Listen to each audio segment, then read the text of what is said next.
Guys, magkakabit tayo ng ng glass film dito sa mga salamin na to.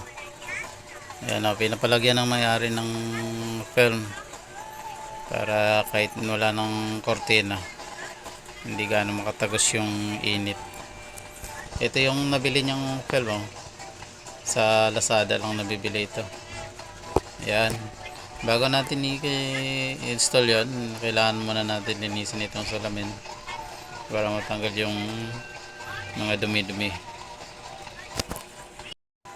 Pagkatapos natin nalinisan ito, i-sprayhan lang natin ulit ng tubig.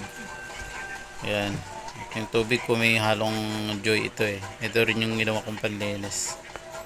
Ayan, yan din yung ginawa kong pang spray. Yan yung pinaka pandikit niya, tubig lang. Yan, pinapa lang dyan sa kakakayo rin lang. Ayan, gaganyan lang yan para matanggal yung mga bula-bula. Ayan. Galingan nito eh, tubig lang yung pandikit. Ayan, kakayo rin lang siya maigi para matanggal yung bula-bula na yan. Ayan o, ganyan lang siya guys. Ayan, may kasamang pang kayod din siya eh, itong film na to. Ayan na, bali na halos almost na i-install ko na yung film. Ayan, bali ito na lang natira. Ayan, itong kabila yan, tapos na rin. Ayan,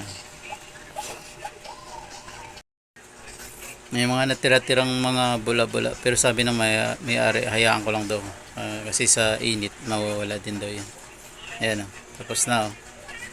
Tapos nagtira ako ng silipan dito sa pinto para malaman na may tao sa loob. Yan din ang utos ng may-ari. Ayan na siya guys, oh. Yan yung nilagyan ko na mga salamin. Nilagyan ko ng film. Yan, ang ganda.